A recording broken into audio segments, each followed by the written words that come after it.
Vibes of Cosmos, book number 3, page 5, the same as we saw in the previous video regarding the airplane flight traffic. This is the marine traffic, ships on the ocean and the sea. And as you know, the moon shows the map of the Earth, and a very easy peasy. Square line is 1,000 kilometers, right? And there we go. Let's go to the forbidden continents, Atlantis and Lemuria. Now, Atlantis, west of Africa. This is Africa. This is where the ships travel through. Along the coast of Africa.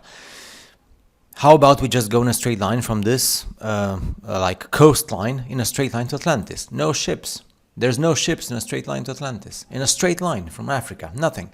This they go between Africa and Atlantis, and that's it. Nothing else. I just want to go in a straight line on the ocean. Nothing. Hyperborea. Where's Hyperborea? Hyperborea. We have north of Europe, we have Siberia and Russia, we have north of Canada, have Greenland, nothing in Hyperborea, no ships. To the north of Europe and north of Russia, not even the north of Russia, north of Canada, zero. North of Greenland, zero. The only place they go through is north of Europe, here, and that's it, to Russia, and that's it, end of story. Nothing in Hyperborea. Let's go to Lemuria. This is Hawaii. This here is Hawaii. Go to Lemuria. Nothing in a straight line. This is the east of Russia, the peninsula of Russia, Kamchatka, and the eastern side, Yakutia, the coldest area in the world. Something in a straight line from the eastern side of Russia. Nothing. This is Japan. From Japan, nothing. This is New Zealand. From New Zealand, nothing. This is Australia. There's ships going all around Australia, but from Australia in a straight line, nothing. From Southeast Asia, nothing. So, oh yeah, and then from South Africa and Madagascar in a straight line, nothing. From Australia in a straight line, nothing. From South America in a straight line, nothing. From Africa in a straight line, nothing. So how am I supposed then to go to explore the world, to explore the earth freely? No. So when you travel with cruise ships or with like cargo ships, you go to the places where the routes are taking you. There's specific routes and traffic, and that's it. You don't exit. This is the Mercator map. The Mercator map, which of course, it's not the good map. It's the map that we are being shown in school and movies and everything else. And this shows the marine traffic, the ship traffics. And once you see this on the real world map, which is the moon that shows the world map. The moon is like, that's why it's the projection, and we always see the same face of the moon. This Mercator here, what Mercator shows here, is actually this. The thing is, when you go from Japan to America, to North America, this is how you travel on the ocean. Not like this. There is no traveling like from Japan in a straight line to get here. Because the earth is not a globe. The ships don't curve on the curvature of the water. That's why the map is shown like this.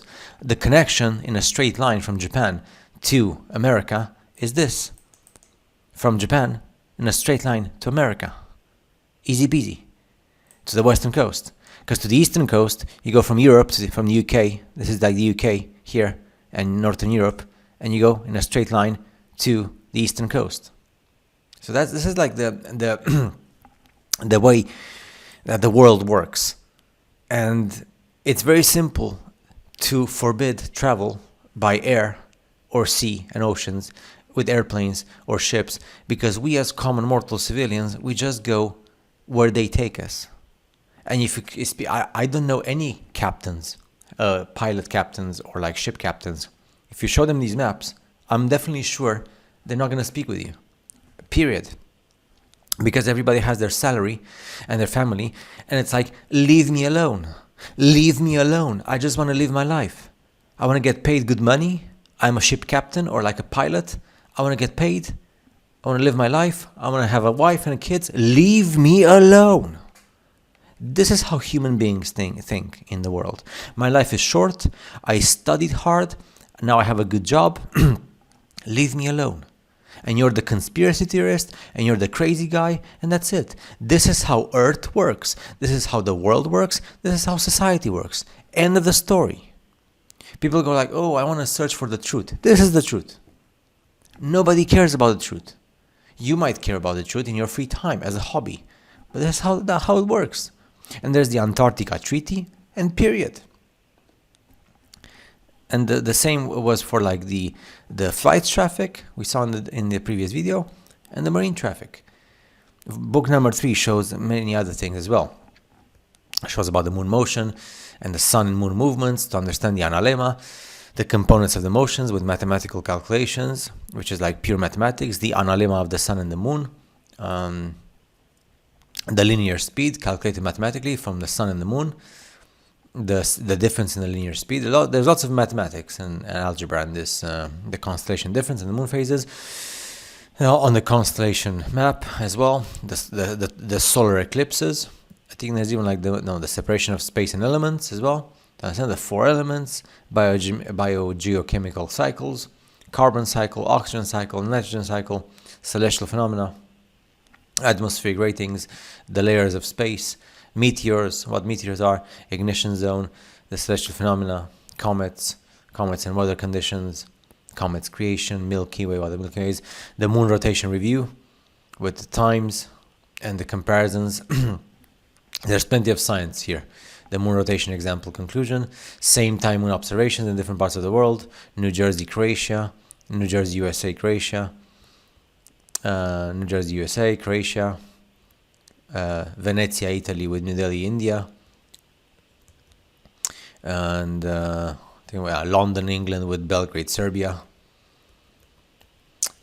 and Broome, Australia with Tirana, Albania, which is in Europe. Zagreb, Croatia with Mendoza, Argentina, and Lexington, USA. There's plenty. The zodiac on constellations, the zodiac world map, the planets as ethereal fields. There's so much information. The Antikythera system mechanism. This is the type of like science that we should study in school.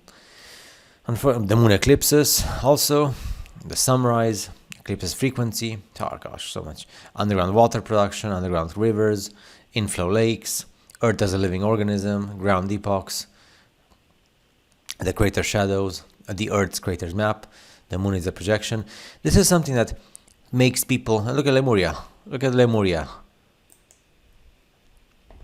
So you can position it on the moon map, which is the map of the Earth. New Zealand, South America, East Asia, Alaska, North America, Lemuria. What can I say? It's one of those things that, it makes you feel like, it just makes you feel, once you understand how the world works, and this is the reason why even NASA, when they map the moon, they do it in such a way that you can get clues and hints to know that the moon shows the Earth. It's just they don't say it directly. But if you study enough, and the thing is, people don't study. Who has the time to study? Like I said, when you go to, when you speak about, for example, the flight traffic and the ship's traffic, nobody cares about your life. Everybody wants to have a good salary and good money. Everybody wants good food and good sex and good people to be around with and good money, and that's it. So the type of like people you would meet to speak with you about this are people who they constantly think about their lives and how to make the world a better place. But like when you speak with a ship captain or like with a pilot, they just want to do their job. And of course they know all this. Some of them, they might even have the desire to tell people. It's just who would actually sacrifice his job and his welfare and well-being for what? For common mortals like you and me? And this is how the world works. End of a story. And that's the reason why it's so easy to travel around the world and not go to the forbidden areas like Lemuria and Atlantis or like the Antarctica Treaty. So I hope you understood the flights and the ships. See you in the next video.